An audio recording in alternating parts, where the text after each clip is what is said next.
A continuación, Noticiero Telesucesos. Clasificación A.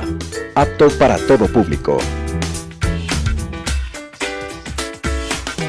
Un noticiero pensado para usted porque se lo merece. Nos acercamos a la realidad desde diferentes perspectivas. Noticiero Telesucesos. Primera parte del Noticiero Telesucesos, con las noticias más importantes del día.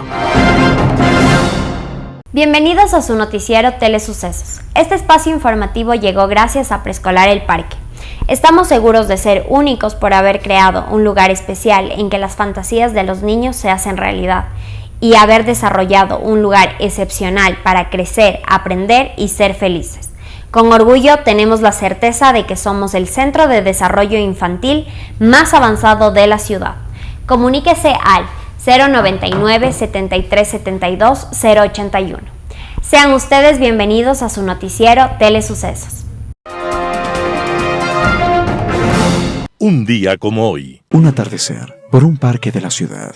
Paseaba un escritor cuando se encontró con un amigo. El escritor se veía contento, como si hubiese tenido grandes noticias, y cuando su amigo le preguntó cuál era la causa de su estado de ánimo, el escritor le respondió: Hoy he tenido un gran día en mi novela. He logrado encontrar 3 palabras precisas. Ahora lo que necesito es hallar el orden correcto, y creo que ya lo tengo en mi cabeza. Ese escritor era el irlandés James Joyce. En ese momento vivía en Suiza y se empeñaba en escribir Ulises, una de las novelas más revolucionarias e impactantes del siglo XX. James Joyce fue un escritor profundamente marcado por Dublín, la ciudad que lo vio nacer y de la cual se marchó después en busca de otros horizontes y menos penurias. Ser irlandés y católico era una huella difícil de borrar, pero James Joyce tomó distancia frente a los conflictos políticos y religiosos de su patria, actitud que sus coterráneos no le quisieron aceptar, y cuando le preguntaron si alguna vez regresaría a Dublín, respondió: Nunca me alejé de mi ciudad natal, aunque viviera a miles de kilómetros. Cuando muera, descubrirán que Dublín, mi ciudad, está tallada en mi corazón.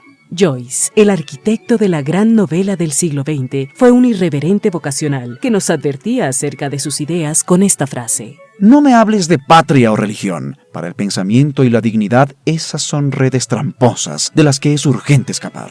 Joyce estaba muriendo un día como hoy, 13 de enero de 1941. Las principales noticias del día. Titulares. Presidente de Colombia recibe informe de fiscalización sobre el Sucre y el caso Saab. Caso Petroecuador, sentenciados enviaron $5 millones a Panamá. Movimientos sociales evalúan el mantener o no la convocatoria a una movilización. En tributación de hoy, gastos personales 2022. En el segmento de opinión, se impone la reforma política en el Ecuador. En política internacional, diplomacia y pragmatismo. Los editoriales serán de Fundamedios. Los Alvarado entregaron el comercio en bandeja de plata, primera parte. Miguel Rivadeneira, ¿el IES cambia o cambia? Martín Pallares, el Consejo de Participación Ciudadana y Control Social es el feudo de los hermanos Almeida. También tendremos el plop de la noticia. Noticias del día. El presidente de Colombia recibe informe de fiscalización sobre el Sucre y el caso Saab. El presidente de la República de Colombia, Iván Duque, se reunió el martes 11 de enero de 2022 con delegados de la Comisión de Fiscalización de la Asamblea Nacional del Ecuador para recibir el informe sobre la investigación del caso Alex Saab y el sistema Sucre. La reunión busca que la investigación en Colombia se amplíe, pues en el informe surgen nombres de colombianos que presuntamente habrían tenido vinculación con el caso. El colombiano Alex Saab enfrenta un proceso penal en Estados Unidos donde es señalado como el supuesto testaferro del presidente venezolano Nicolás Maduro. Su red de empresas actuó en Ecuador, Venezuela y Colombia. El presidente colombiano señaló que se debe investigar los vínculos de Saab con empresarios que prestaron sus nombres y que fueron receptores de fraudes fiscales a través de cuentas en paraísos fiscales. Mientras que Fernando Villavicencio, presidente de la Comisión de Fiscalización de la Asamblea Nacional, aseguró que las operaciones delictivas suman más de $2.697 millones a través del sistema de compensación Sucre, y señaló el caso de la ex senadora colombiana Piedad Córdoba, quien aparece en los registros de la aviación civil como pasajera en distintos viajes a Ecuador junto con Alex Saab. Los viajes se habrían realizado en una avioneta relacionada con un caso de narcotráfico en Texas, Estados Unidos. Caso Petroecuador. Sentenciados enviaron $5 millones a Panamá. El exministro de Hidrocarburos Carlos Pareja Yanuseli, el exgerente de la estatal petrolera Alex Bravo y otros sentenciados por cohecho en el caso Petroecuador habrían enviado a Panamá $5 millones. Así lo dio a conocer la Procuraduría General. En Panamá se desarrolla un proceso penal por blanqueo de capitales relacionado con el caso de Petroecuador. Las autoridades panameñas buscan determinar si hubo blanqueo de capitales en sociedades creadas en ese país para esconder el delito producto de los actos de corrupción en la estatal petrolera ecuatoriana. Según la Procuraduría del Ecuador, la nación centroamericana alertó al gobierno nacional que además de los $4 millones depositados en bancos panameños, los sentenciados en esta causa enviaron $1 millón más a ese país. El procurador Íñigo Salvador acudió al Juzgado Tercero de Causas Penales de Panamá en su viaje a este país y presentó además una solicitud por escrito para que el Estado ecuatoriano sea considerado una víctima en el proceso penal por blanqueo de capitales. Movimientos sociales evalúan el mantener o no la convocatoria a una movilización. El Frente Unitario de Trabajadores evalúa las condiciones sanitarias para continuar con su protesta nacional en contra del gobierno de Guillermo Lasso, que se convocó para el próximo 19 de enero. Los dirigentes de los gremios sindicales que agrupa el Frente Unitario de Trabajadores mantuvieron una reunión virtual la tarde del martes 11 de enero en la que se evaluó la pertinencia de realizar la movilización convocada para el próximo miércoles. El motivo es el aumento de contagios por casos de coronavirus que enfrenta el país por la propagación de la variante Omicron. Los dirigentes no desestimaron consultar a la Federación Médica la conveniencia de mantener el llamado, por lo que no se tomó una resolución definitiva de si se hará o no la protesta. El Frente Popular, en conjunto con las organizaciones sociales, estas conforman el Frente Popular, resolvió ratificar la movilización, pues será una respuesta importante para los sectores sociales y a fin de enfrentar las políticas neoliberales. Por ello, está previsto que se realicen plantones en varios sectores de la capital para demandar al gobierno el pago de la deuda que mantienen con el Instituto Ecuatoriano de Seguridad Social, IES. En un comunicado divulgado el martes se recoge que luego de un análisis y debate interno, se concluyó que el presidente de la República no ha cumplido con los 6 temas planteados durante los diálogos realizados en octubre y noviembre pasados, entre los que están la reducción de los costos de la gasolina diésel y el diésel.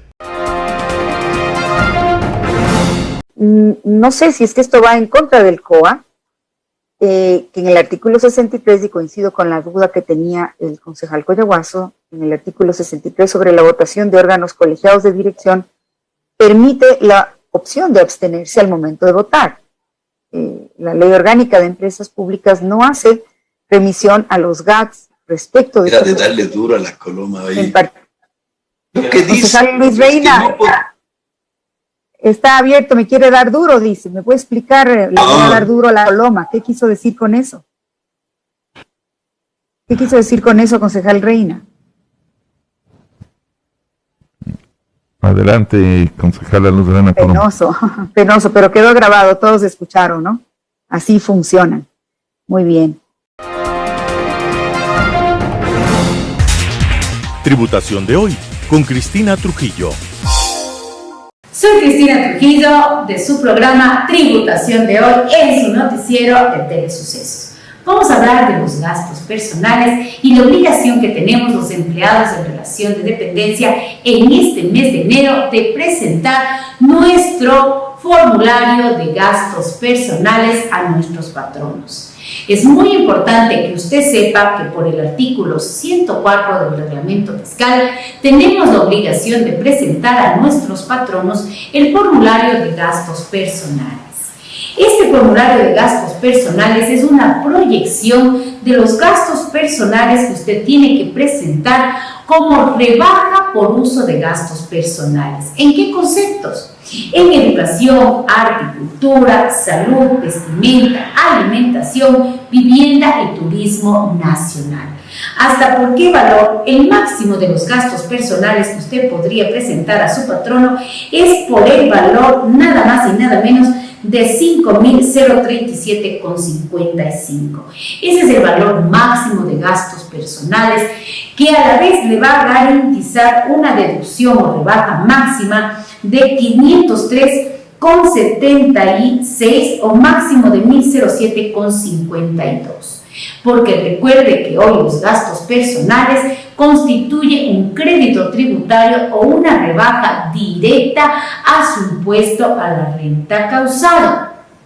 Ya no se consideran como gastos deducibles a la base imponible, sino como una rebaja al impuesto a la renta causado.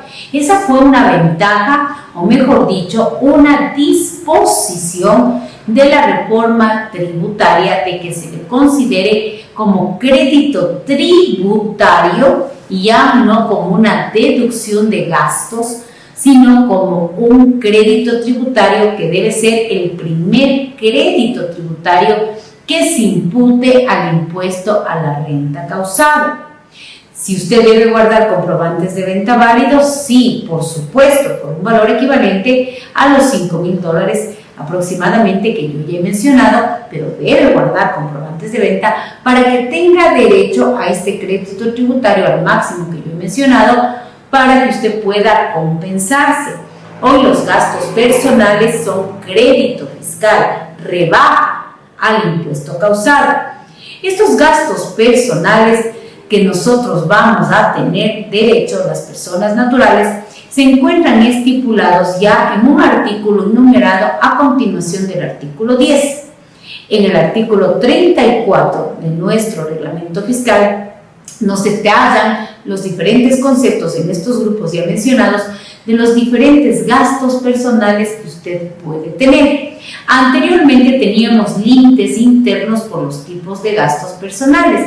Hoy usted puede acumular en los diferentes rubros. Lo importante que sepa cuál es el valor que usted puede presentar en esta proyección de gastos personales, hasta que usted pueda llegar a esta rebaja que está establecida en la ley, en esta reforma tributaria, y usted pueda compensarse. Miren lo interesante de nuestro impuesto a la renta causada. Los empleadores, por el artículo 104 del reglamento fiscal, tenemos la obligatoriedad de ser agentes de retención de nuestros empleados en relación de dependencia y hacer una proyección anual de los ingresos grabados para hacer una retención anual del impuesto a la renta y considerar dentro de esa proyección esta rebaja, y por eso necesitamos que nuestros empleados nos proporcionen este formulario de la proyección de los gastos personales donde se tiene que reflejar esta rebaja, que es parte de la proyección para hacer esta retención anual que a la vez mensualmente se tiene que ir descontando porque somos agentes de retención de acuerdo al artículo 92, numeral 2 del reglamento fiscal. Por eso es muy importante que usted prepare correctamente este formulario de la proyección de los gastos personales conforme a todo el marco regulatorio que se encuentra vigente a partir de la reforma tributaria. Los gastos personales son hoy una rebaja, un crédito tributario que se imputará directamente del impuesto a la renta causada. Ya no son una deducción dentro de la base imponible. Esta es una reforma muy, pero muy importante y que pues definitivamente es muy diferente a lo que se tenía vigente en el periodo fiscal 2021. Antes gastos deducibles, hoy rebaja o crédito tributario. Tome en cuenta estas recomendaciones para que usted comience con pie derecho este ejercicio fiscal 2022. Soy Cristina Trujillo de su programa Tributación de Hoy. Nos volveremos a ver la próxima semana en su noticiero de Telesucesos. Muchas gracias. Un panorama de noticias para su estatura intelectual.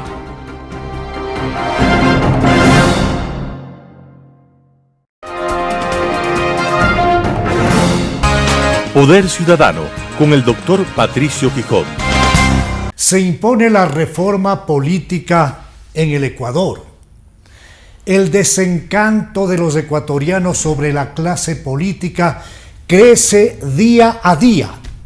Los graves desajustes económicos, las acumuladas demandas sociales insatisfechas, la falta de empleo y trabajo, la pobreza en amplios sectores de la población, la corrupción, la inseguridad social, la inseguridad ciudadana, el narcotráfico, la falta de seguridad jurídica constituyen los principales problemas que afectan a la gobernabilidad del país, que ha visto disminuidos los espacios para generar consensos democráticos, todo lo cual conspira contra su estabilidad institucional y democrática. El desencuentro permanente entre la moral y la política ha erosionado la autoridad, abriendo caminos para el reclamo y la violencia extrema. Si la democracia, como sistema de organización social, no demuestra su capacidad y eficiencia para ofrecer al pueblo concretas posibilidades de mejorar sus condiciones de vida con acceso a la salud, al trabajo, a la educación de calidad y a la seguridad integral, la democracia, tarde o temprano, deberá ser revisada. El respeto a los derechos humanos es una condición primaria para construir una nueva sociedad que posibilite al ser humano su desarrollo, buscando el mejoramiento de su calidad de vida. El instrumento fundamental para alcanzar el desarrollo de una sociedad moderna, sin duda, es la educación, que en nuestro Ecuador tiene que ser urgentemente robustecida con la reestructuración de todos sus niveles, dando importancia a la formación de mandos medios, profesiones técnicas, tecnológicas, así como mano de obra calificada, abriendo adecuadas rutas para modelar mentalidades críticas y creativas, forjando la voluntad para el estudio, la superación, la investigación científica, el emprendimiento, así como la responsabilidad comunitaria y social. La velocidad de la revolución tecnológica que se da minuto a minuto en el planeta determina el aparecimiento de nuevos factores de dependencia externa a la que están sometidos los países subdesarrollados respecto de aquellos altamente desarrollados. Dentro del complejo marco enunciado, en nuestro país, la Corporación Participación Ciudadana, liderada por la doctora Ruth Hidalgo, está empeñada en el diseño y concreción de un conjunto de reformas políticas vinculadas a la vida y desarrollo de los mal llamados partidos políticos, así como a la selección de candidatos para distintos cargos de elección popular.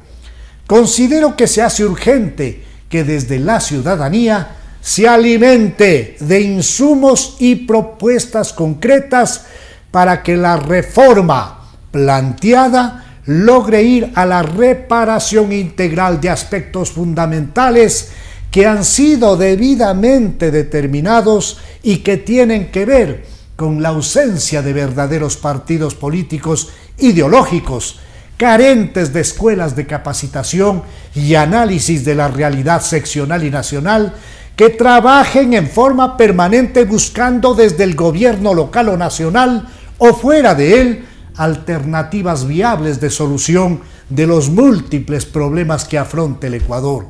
En la práctica, los mal llamados partidos políticos han devenido en estructuras de operación electoral y en grupos de presión, alejados de los verdaderos objetivos y responsabilidades propias de este tipo de organizaciones políticas.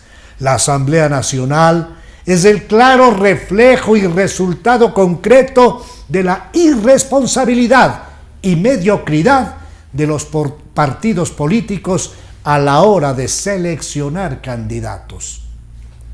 Una de las graves consecuencias de la inexistencia de partidos políticos serios e ideológicos es la creciente desvinculación de los jóvenes ecuatorianos de la política formal y de sus estructuras partidistas.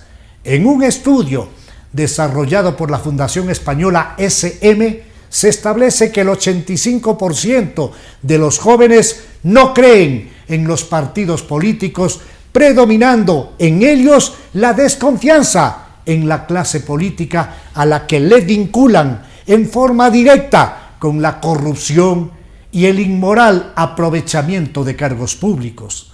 En la práctica, la juventud tiene poquísimo contacto con la política a la que desprecia. Únicamente acude cada cierto tiempo a las urnas para consignar su voto, cumpliendo una obligación legal y buscando únicamente el certificado de votación.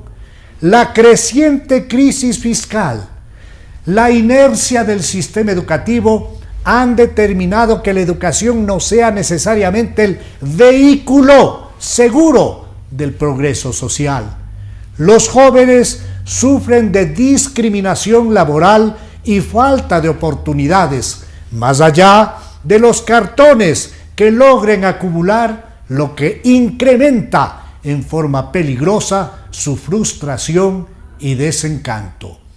Desde esta tribuna ciudadana expreso mi respaldo a la tarea planteada por la Corporación Participación Ciudadana en la búsqueda de nuevas reglas para el ejercicio de la política y el funcionamiento de los partidos y movimientos políticos en el Ecuador.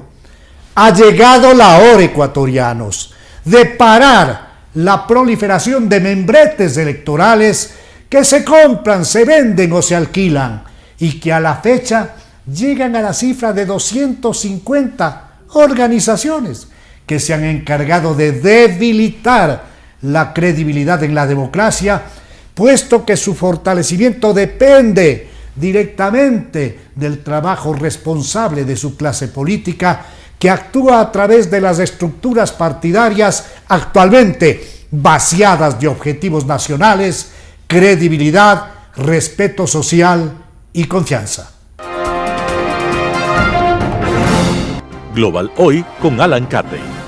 Vivimos un mundo cambiante, para nada estático, que por virtud de la velocidad cada día mayor del progreso tecnológico, de los avances científicos, se vuelve también cada día más pequeño, al acercar a los países y culturas por algo que hace 100 años apenas habría parecido una idea de novela de la incipiente ciencia ficción, como es la comunicación instantánea o casi instantánea que hoy tenemos. Ese mundo, cada vez más próximo e integrado, ofrece a la vez oportunidades a los que son capaces de actuar con agilidad y flexibilidad en ese fluido escenario, y riesgos para quienes mantienen lineamientos rígidos, sea por criterios ideológicos o doctrinarios, o hasta por la comodidad de la rutina establecida que sirve como referente comprensible y estable para los aparatos administrativos que suelen ser más pesados. Esto se aplica para los países bajo el concepto del Estado-nación tradicional e incluso para las empresas, sean estas locales o globales. En el plano de las interrelaciones entre los estados, juega un papel muy importante, si no esencial, la gestión de una diplomacia que actúe bajo ópticas pragmáticas, bajo el criterio del mayor beneficio del Estado, más allá de las simpatías o antipatías doctrinarias que pueda mantener con otros estados. Desde la perspectiva del Estado nacional, ese mayor beneficio se mide en términos de una mayor o menor libertad de acción para poder aprovechar coyunturas y oportunidades que fortalezcan al Estado. No en vano se acuñó la máxima de que los estados no tienen amigos, tienen intereses. Para los países de menor desarrollo resulta clave esa libertad de acción, máxime dentro de un escenario internacional que se está realineando en ese cambiante mundo que se está perfilando hoy. El escenario del conflicto este-oeste, que fue el paradigma nacido tras la Segunda Guerra Mundial y que dio lugar a la Guerra Fría y a una toma de posiciones casi obligatoria por uno u otro bando, dejó de existir prácticamente de la noche a la mañana tras el colapso de la Unión Soviética hace 30 años. Pero ese mapa mental del conflicto este-oeste y esa estantería ideológica dentro de la cual se formaran los cuadros administrativos de buena parte de los estados de la posguerra, se resistió y aún se resiste a morir y adoptar el nuevo set de conceptos que de esa propia circunstancia, es decir, el colapso del Imperio Soviético y el fin de la Guerra Fría, emergen. Nunca les resultó posible comprender que la efímera unipolaridad era una anomalía histórica y que como tal debía mutar en una nueva realidad multipolar, lo que aconteció y está velozmente aconteciendo hoy. Esta nueva realidad emergente responde en muy alto grado a las exigentes necesidades económicas que el mundo enfrenta. 100 años atrás, en todo el planeta habitaban tal vez 1.600 millones de personas. Hoy, casi 8.000, 5 veces más.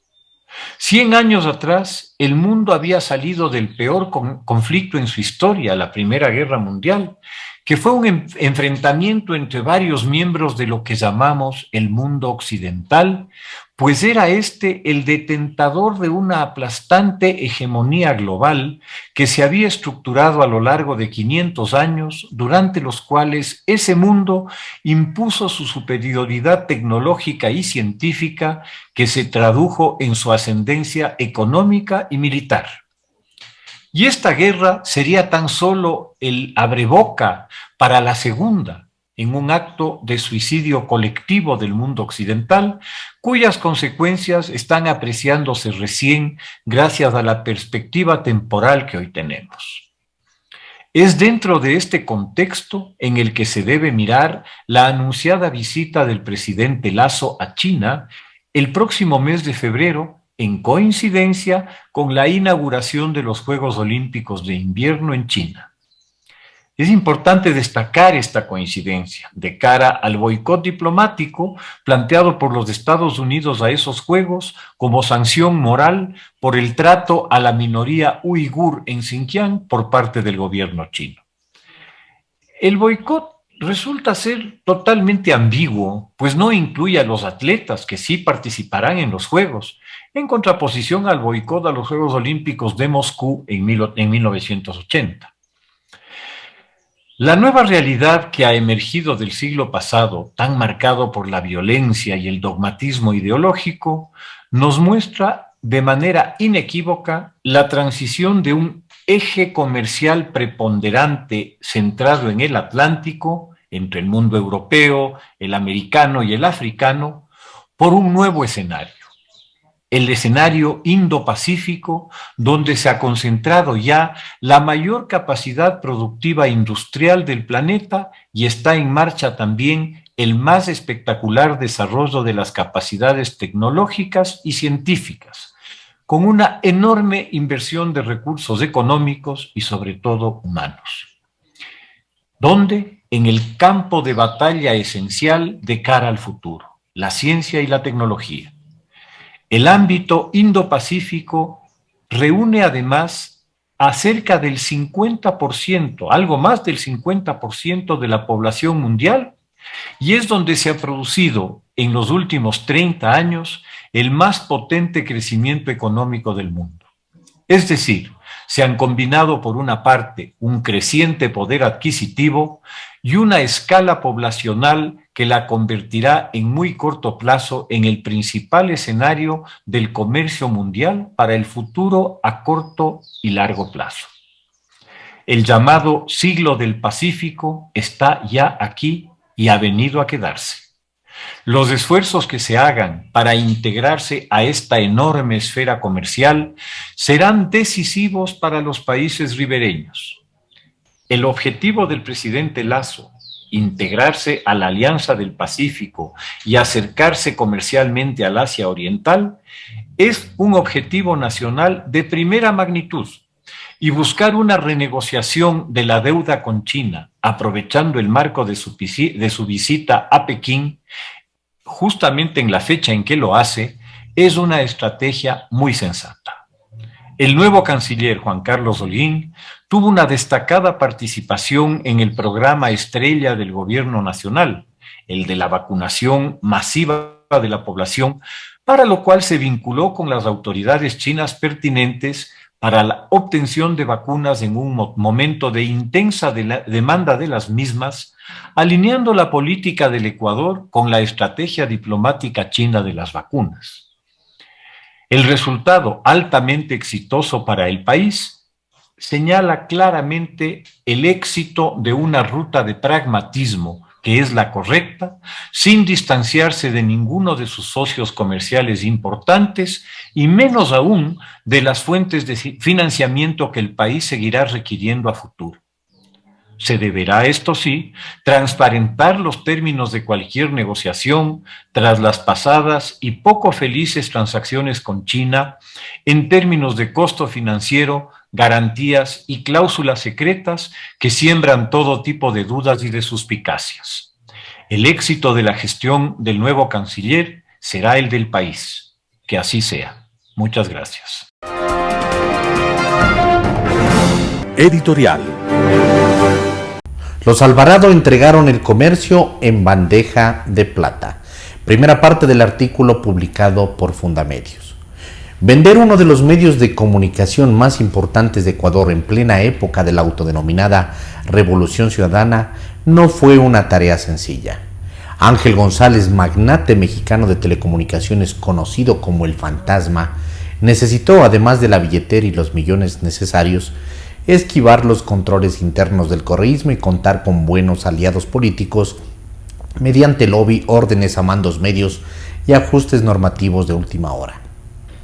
Y todo eso se concretó gracias al pago de sobornos a altos funcionarios del correísmo, en especial los hermanos Alvarado, el exministro Augusto Espín y posiblemente el exsecretario jurídico Alexis Mera. Con esos sobornos se dejó abonado el terreno para una buena negociación, de la que por supuesto obtuvieron una jugosa tajada. Una investigación de Fundamedios realizada mediante entrevistas a ex colaboradores del Fantasma y documentos de transacciones revela los entretelones de la venta de uno de los medios de comunicación centenarios más importantes del país. Los acuerdos a los que se llegó en torno a esta negociación, así como los nombres de los ministros del expresidente Rafael Correa, sentenciado por corrupción y prófugo de la justicia, que lucraron directamente de Ángel González. Un viejo zorro para los negocios. Hay que tener algo muy claro. El empresario de medios de comunicación, Ángel Remigio González, no da puntadas sin dedal. Su estrategia es generar un monopolio de los sectores televisivos y radiales como la forma más eficiente de hacer dinero al controlar los precios del mercado. Lo hizo en Guatemala, Nicaragua, Honduras y Ecuador. Antes de realizar la compra de medios de comunicación, el Fantasma seduce a funcionarios que tengan nexos con la política local para acercarse sigilosamente a los gobiernos de turno. Como parte de su estrategia, González genera relaciones con los presidenciables, los apoya con sus medios de comunicación, cuando sabe que estos pueden ganar. Después, espera que los favores retornen con contratos de publicidad en sus espacios o mediante acuerdos de servicios de imprenta, por ejemplo.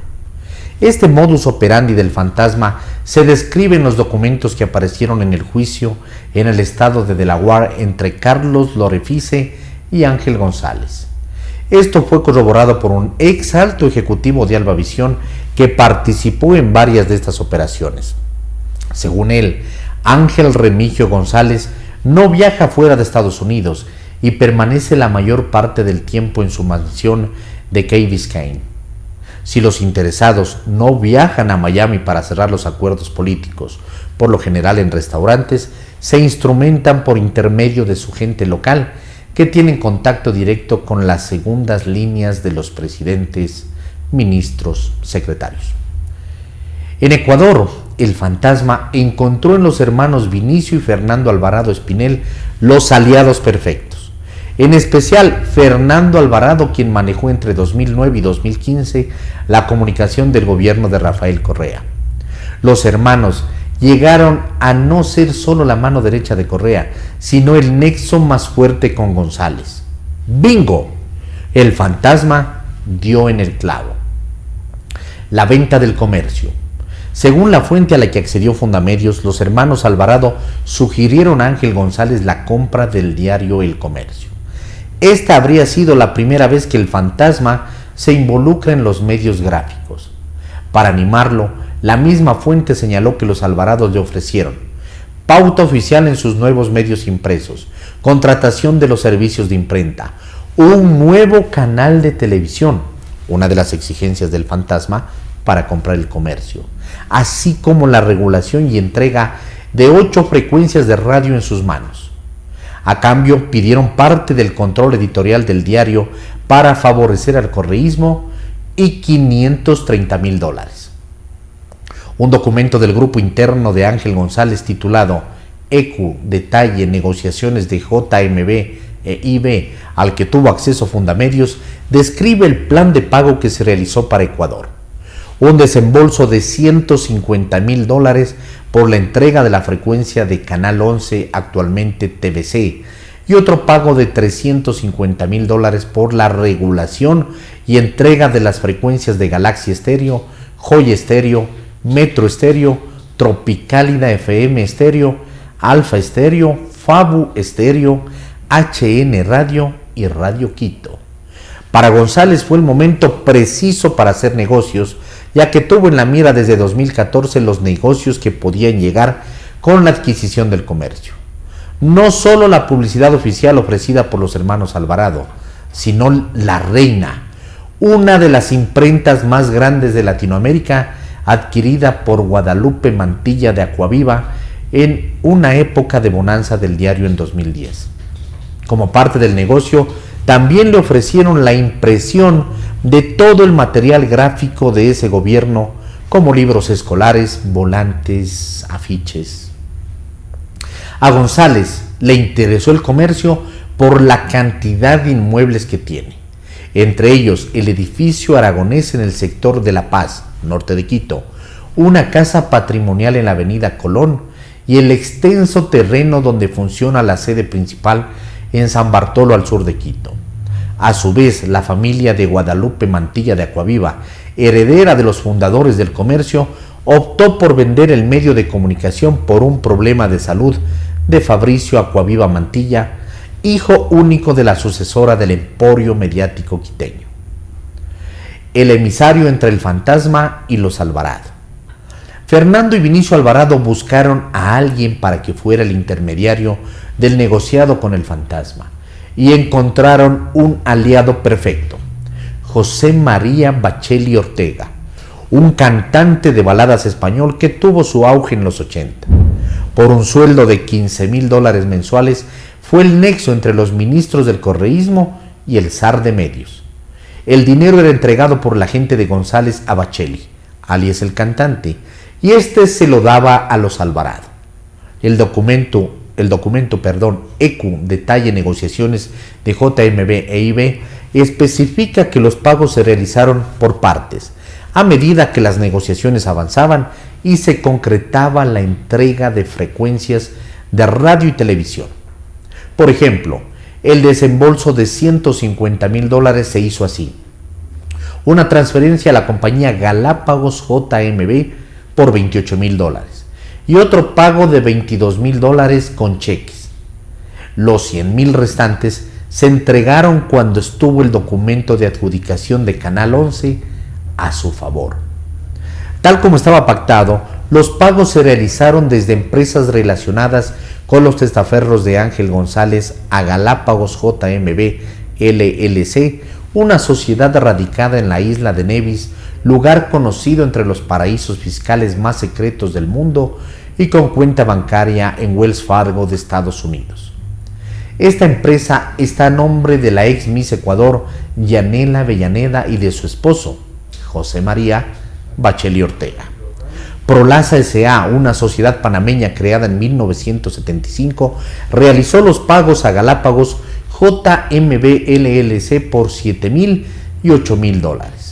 Entre sus directivos tiene a Jesús Armando González González de México, hermano del fantasma, Guadalupe Carlos Hernández Martínez y José Luis Yarzábal Burrela, prestanombres de González que aparecen como presidentes en empresas uruguayas. Otra empresa que realizó un pago de $15,000 a Galápagos JMB LLC fue Radio y Televisión Guatemala S.A., compañía centroamericana, actual accionista mayoritaria de la empresa Andivisión S.A., que es la concesionaria de la frecuencia Tropicálida Estéreo 91.3 de propiedad de El Fantasma. Televe7 S.A. realizó 2 pagos por $15,000 en 2016 a Galápagos JMB LLC. Esa empresa de nacionalidad guatemalteca fue denunciada en 2016 por la Comisión Internacional contra la Impunidad en Guatemala por entregar dinero para el financiamiento ilícito de la campaña del exmandatario Otto Pérez Molina y su vicepresidenta Roxana Valdetti. Es parte del grupo Albavisión y accionista de la empresa ecuatoriana Televisión Independiente Indetel S.A., también propiedad de Ángel González. La gente de González cumplió su parte. Ahora tocaba cumplir la suya a los hermanos Alvarado. Artículo de Fundamedios que le hemos dado lectura el día de hoy en su primera parte.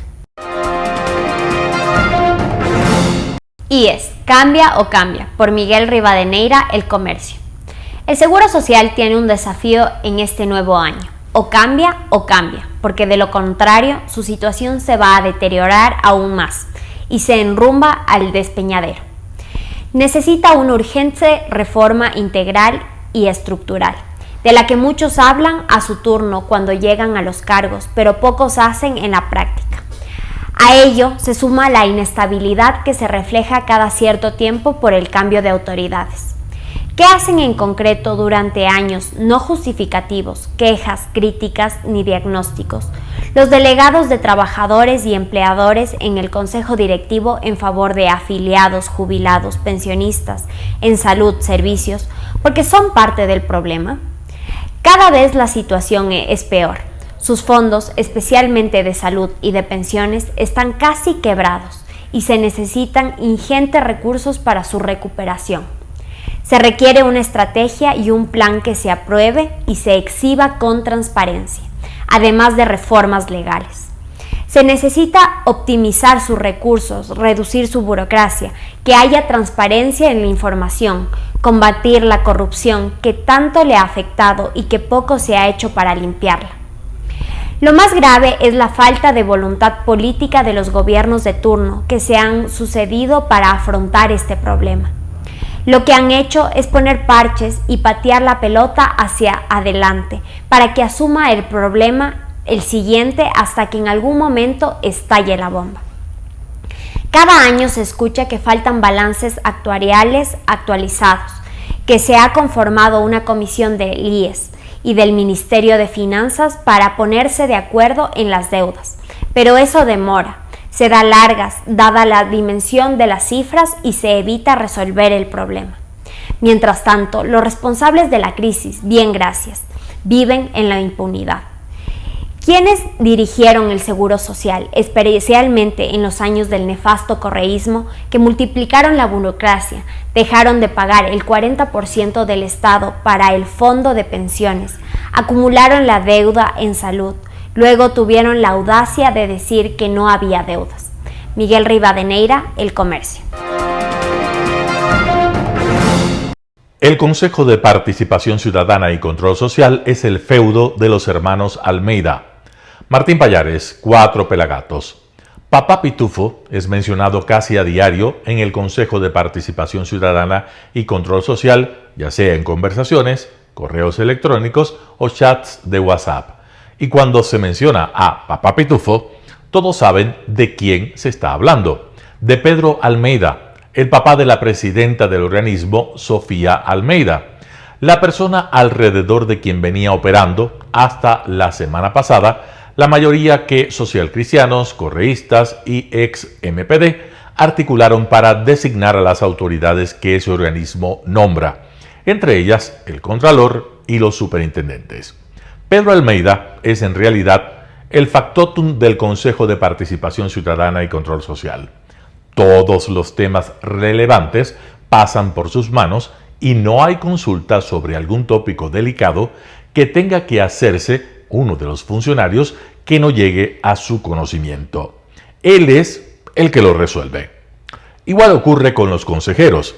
Todo proceso de relevancia, como por ejemplo la aprobación de un reglamento, la selección de un empleado que va a tener un cargo de importancia o los pasos para la elección de algún funcionario, tiene que hacerse con él. ¿Por qué no es su hija, la presidenta del Consejo de Participación Ciudadana y Control Social, quien toma las grandes decisiones en ese organismo? Sofía Almeida no está preparada para el cargo y su capacidad de decisión es muy limitada, según fuentes consultadas por 4 Pelagatos que trabajan directa o indirectamente con el Consejo de Participación Ciudadana y Control Social. El protagonismo y la toma de decisiones de Pedro Almeida en el Consejo de Participación no es un tema que se conoce exclusivamente en ese organismo. Hugo Icaza, ex coordinador general jurídico del organismo, sostiene que hizo la denuncia con documentación y con evidencias a organismos de control que no quiere mencionar para no perjudicar una posible investigación. Icaza dice que Pedro Almeida despacha frecuentemente desde la sede del Consejo de Participación Ciudadana y Control Social en Guayaquil. Además que era ante él que él rendía cuentas sobre su trabajo. Es más, Icaza afirma que Almeida lo entrevistó antes de contratarlo para el Departamento Jurídico del Consejo de Participación Ciudadana y Control Social. Y esto ocurrió en la casa de Pedro Almeida, en la avenida Dolores Sucre, en el barrio Centenario. Luego de la entrevista con el papá, Icaza tuvo otra con su hija Sofía, en la cual apenas si le hizo 2 o 3 preguntas de trámite antes de confirmar su contratación. Papá Pitufo no es, sin embargo, el único de la familia Almeida que socorre a la presidente del Consejo de Participación Ciudadana y Control Social y que toma decisiones en el organismo.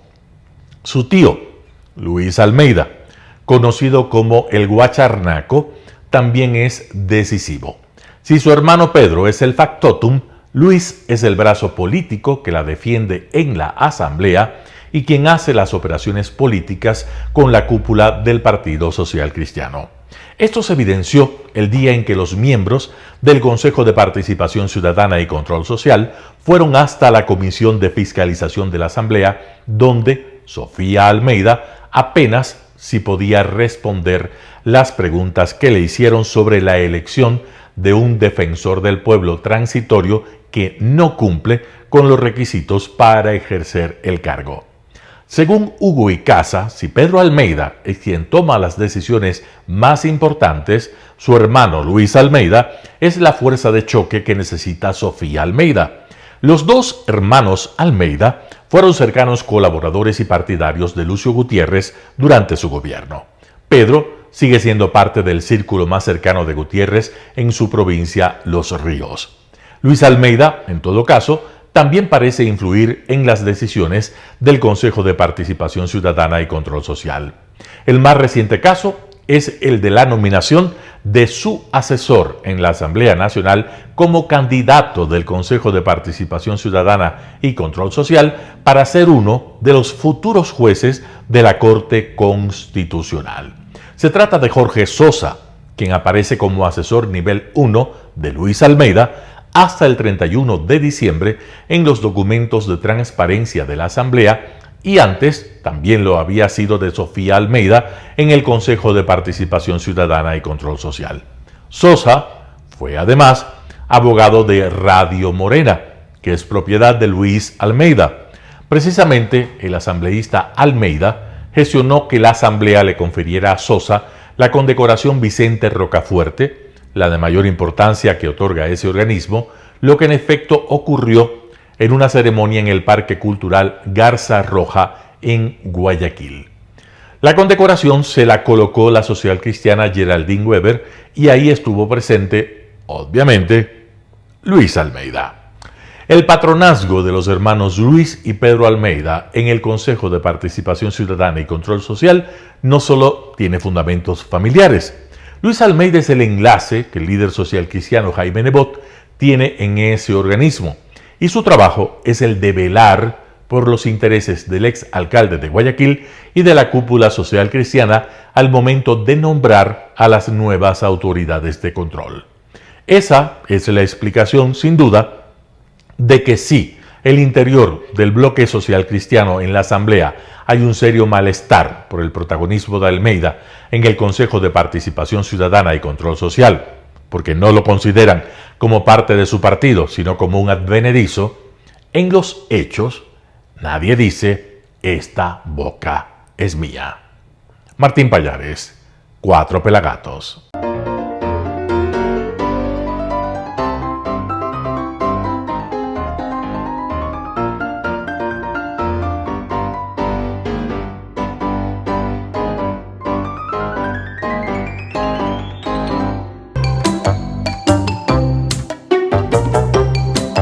El blog de la noticia con Andrés Castillo. Jueves 13 de enero del 2022. Hola, soy Andrés Castillo Maldonado y este es el blog de la noticia. El día martes pasado, los quiteños tuvimos que presenciar esa vergonzosa reunión del Consejo Metropolitano de Quito, en donde el concejal Luis Reina, sin ningún empacho, con el micrófono prendido desgraciadamente, expresó la frase, era de darle duro a la coloma hoy. Como que en el municipio los debates se tienen que dar a golpes, como que hay que darles duro a las mujeres para que entiendan. Y justamente ese concejal Reina, aquel seguidor acérrimo del correísmo, aquel defensor a ultranza de Yunda, aquel que dice que Quito debe dejar de ser patrimonio cultural de la humanidad porque eso le quita soberanía a la ciudad. Aquel que no ha hecho otra cosa más que apoyar todo lo que en contra de Quito se ha venido. Aquel tipo que dice que a las reinas de Quito no hay que coronarlas ni que hay que hacer un concurso de belleza porque eso cosifica a la mujer. Así de hipócrita eres, Reina. Dices que a la mujer no hay que cosificarla, que a la mujer hay que protegerla, que a la mujer hay que defenderla. Y por otro lado, en sesión del Pleno del Consejo Metropolitano, dices que hay que darle duro a una de tus compañeras concejales. Mi solidaridad con usted, Luz Helena Coloma, una de las pocas concejalas que ha sabido respetar las normas y ha sabido hacer respetar a esta ciudad. Admiro su valentía, admiro su prudencia, admiro su sensatez. Vaya mi saludo y mi abrazo cariñoso para usted, pero al mismo tiempo, mi censura, mi repugnancia frente a la actuación del señor concejal Reina. Y lo peor es que cuando se da la agresión, varios de los compañeros, entre ellos la la concejala Gisela Chalá, que dice ser aquella que defiende siempre los derechos de las minorías, se ríe de la ofensa, se ríe de la agresión. Ese es el consejo que tenemos, pero por suerte muy pronto ya se va. Quito va a cambiar. Hasta mañana. Gracias por sintonizar el noticiero Telesucesos. Este espacio informativo llegó gracias a Preescolar El Parque. Estamos seguros de ser únicos por haber creado un lugar especial en que las fantasías de los niños se hacen realidad y haber desarrollado un lugar excepcional para crecer, aprender y ser felices. Con orgullo tenemos la certeza de que somos el centro de desarrollo infantil más avanzado de la ciudad. Comuníquese al 099 73 72 081. Síganos en nuestras redes sociales: Facebook Telesucesos Quito, Instagram @telesucesos_, Twitter @telesucesos29, YouTube Telesucesos HD y en nuestra página web www.telesucesos.net. Hasta mañana. Lo mejor de la mañana informando para usted. Noticiero Telesucesos.